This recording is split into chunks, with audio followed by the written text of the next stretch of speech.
Team Pellet versus Team Offset is borderline religious territory, but I want to find out, if you don't know what the food came from, can you actually taste the difference between the two? That's what I've come up with a test to find out today. I've just returned from a trip to Texas, and there is no denying that the Offset is king when it comes to the Texas Monthly Top 50. That's not to say though that pellet grills can't make amazing food. I competed last year at Memphis in May, and just like you might see offsets everywhere in Texas, you're going to see a lot more pellet grills in competition. So what I came up with today's test, I bought a beef rib pack. They come as 2 beef ribs, and since I have to cook and open them both at the same time, I thought, what better way to take advantage of having 2 identical looking products to find if the taste test to the average person, not someone who's been to Texas or competed in Memphis in May, but friends, family, neighbors, if they can spot some of the differences and actually prefer one or the other. So that's what I've come up with for today's test. I'll be smoking. I actually own and bought the Traeger behind me, and this is on loan. This is the prototype Trillium Offset by Smoke North. I am a customer of Smoke North, and I live under an hour away from the shop. So lucky me, I get to test some of these things before they're available for sale and give some input. And I've already sent a couple design tweaks and ideas off to Mike for the production version, and I hope to be able to share those with you shortly. But today I'm going to be smoking some beef ribs, try and keep the temperatures the same, put best foot forward on each grill, and find out if my friends and family can spot the smoke difference. Contrary to popular belief, I don't actually hate pellet grills, or do I hate anyone who owns them? Well, except for maybe Aaron. He is my barbecue pellet nemesis. You mean your friend? What are you doing here? Sounds like I need to keep you honest for this bit. Well, if you don't know, this is Sarah, my wife, and you got to experience firsthand. So this is maybe where my pellet origin story begins. But our friend Aaron cooked some ribs, first time ever using a pellet grill, and he turned out ribs, dare I say, you're going to say it. Better than you? Better than mine. Yes, he did. And I think that speaks to the ease of use and a practical stage that so many people have in their life story. So despite Aaron being public enemy #1. You mean our neighbor? Former neighbor. The rivalry got so bad we actually had to move away. Your work. You had to move for work. You don't find ruining a good story. But all kidding aside, our friend Aaron turned out some amazing ribs about a decade or 15 years ago. Maybe it was close to that. And I maybe did the logical thing, which is throw myself into the world of barbecue, become an obsession, compete in Memphis in May, go to Texas, and now can say, I'm victorious. So I recognize that maybe that's not the common or the most likely thing for many people. But what I actually want to find out later today is if you're going to invest the extra time and energy to running the fire yourself, should your friends and family actually be able to tell a difference between Team Pellet and Team Offset? So that's the test that we've come up with. You'll join me for the taste test? Yeah, I will. Hopefully it warms up a little later. Yeah, a little bit. All right. I'll get you back to the action in just a minute, but first, a big thanks to ChefsTemp for sponsoring today's video. I love grilling and smoking, but sometimes I'd actually rather be spending my time with friends, family, and or enjoying those tailgate festivities versus tending to the needs of my smoker, which is why earlier this year, a much colder James showed you how I upgraded something like my Weber Smoky Mountain to go from analog to completely hands-free and digital, and saved hundreds in the process. The ProTemp S1 is the heart of the ChefsTemp Smart Grill system. It isn't just a large digital display for your analog smoker. If you want to, when paired with the optional Brizo fan and the wireless information being sent from up to 4 independent probes, it can completely take over fire management responsibilities, allowing you to upgrade almost any analog grill or smoker into a fully integrated smart barbecue system. I became a ChefsTemp customer a few years ago when I was testing instant read thermometers and discovered the X10 that you regularly see me use in videos, and I fell in love with its performance, quality, and most importantly, value. Speaking of value, in addition to the X10, all the products that I showed you today, including the ProTemp S1, are eligible for my save up to 25% discount code. All the details are down in the description for you to check out after today's video. Thanks again to ChefsTemp for sponsoring today's video. Now, back to the action. if you are in the market for either an offset smoker or a pellet grill. Quick breakdown of some of the learnings that I've had from now over 2 decades of experience with each one. There's no denying, if you plan to be away all day and have no time whatsoever to interact with your food, pellet is likely going to be your best option. But if you're willing to do a little bit of what Sarah would describe as boy math and think about the time that it takes to actually vacuum out your ash pot on your pellet grill, something I need to do on mine every 20 hours or about a brisket cook, you can apply about the same amount of time and energy in terms of tending to your fire. I did a test a couple weeks back where I adapted 3 secrets that I learned in Texas that really help, I think, make a backyard offset easier to own. And that, in quick recap, is 1, a bundle fire in order to get a little bit of a cold smoke. Cold smoke is what Cooper at Bar A Barbecue calls it, but go back before then, this is really just low and slow. And I was able to get 3 hours at 200 degrees Fahrenheit and actually take my own medicine here and leave and be able to run a nice low and slow fire. So that is going to be the game plan for today, is give ourselves a couple hours hands-free. We don't need to do anything with our offset. After that, I'll go to adding 1 to 2 sticks in order to keep temperatures at a stable temperature, or try and run both grills at the same temperature so there's not any difference. Speaking of any difference, I know that if I want to get the most result from pellets, they can't pack as much BTU, and I don't want to hamstring the test just because I know there's not as much energy in a pellet as there is in an actual wood split. So I'm going to add a supplemental pellet tube. This is just a best practice. If you have a pellet grill and you haven't tried that, this is a good way to amp up the flavor and get even more smoke versus the light smoke profile that is often the criticism of pellet grills. So to try and make this as full flavor from Team Pellet, that's something else I'm going to do. The other 2 secrets that we learned is the long hot hold, so resting things overnight so that the higher smoke flavor from something like a cold smoke can dissipate overnight, and undercooking our food a little bit earlier so that we can finish the cook in the hot hold. So those are kind of be 2 extra benefits that are going to help ramp up our beef ribs.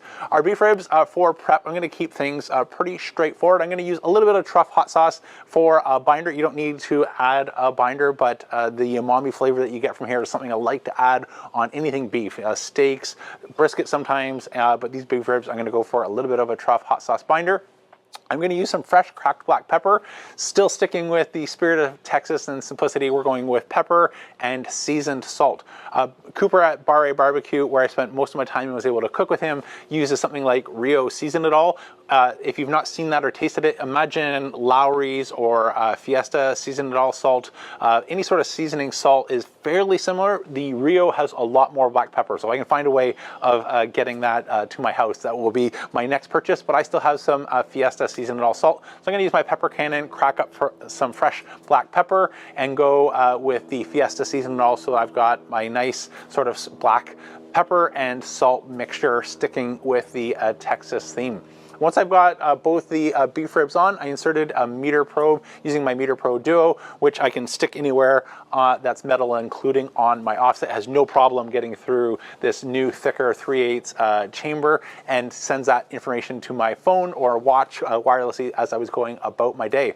As the day goes on, I will spray each set of beef ribs with a mixture of apple cider vinegar and water, and add the supplemental smoke tube. Since I have a small one, it's only good for a couple hours, so I'll refill that as the day goes on to make sure that continues running, just like I continue adding some wood splits. As the cook went on, I noticed I was getting a much better bark on the offset, which is normal. This is a convection monster. This is a direct flow offset. And so I did opt for wrapping in some butcher paper just to make sure that the bark stayed a great bark and didn't dry out. My game plan was to do the exact same thing on the Traeger once its bark was fully set, which never fully came to be. It was all the way up to 195 degrees when it was time to take both ribs off. They both finished within about 15 minutes of each other, that the bark finally got to a comparable stage where you would almost need a marker to write down which was which, and that's exactly what I did, marking the foil so that I don't mix them up in the oven overnight.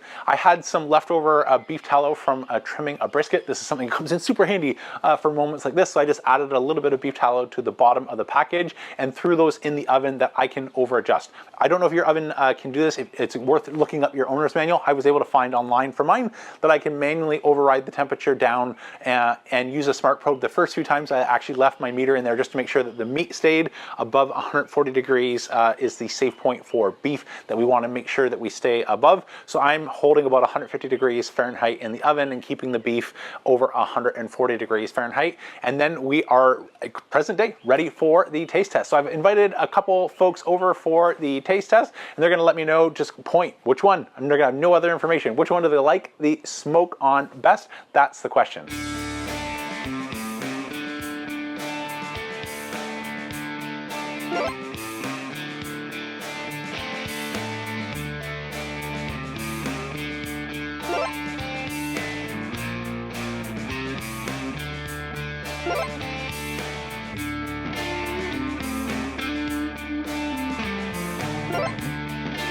All right, it's the smoke final boss. Okay. Yeah, it's like video games. You got to beat the final boss. Yeah, I guess so. Are you the final boss, smoke? Yes. Yeah. All right. So.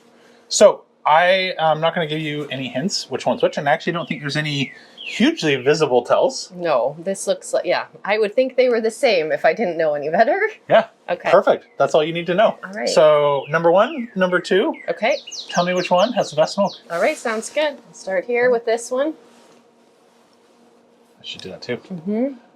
Oh, okay. Cheers. Behind. You hungry? Mm-hmm. Okay. Mm-hmm. That one's good. I have thoughts. I don't want to give it away. No, it's good. It tastes more like there aren't as many, like, I don't know. We'll see. I'll try this one and then. Go ahead. Take your piece.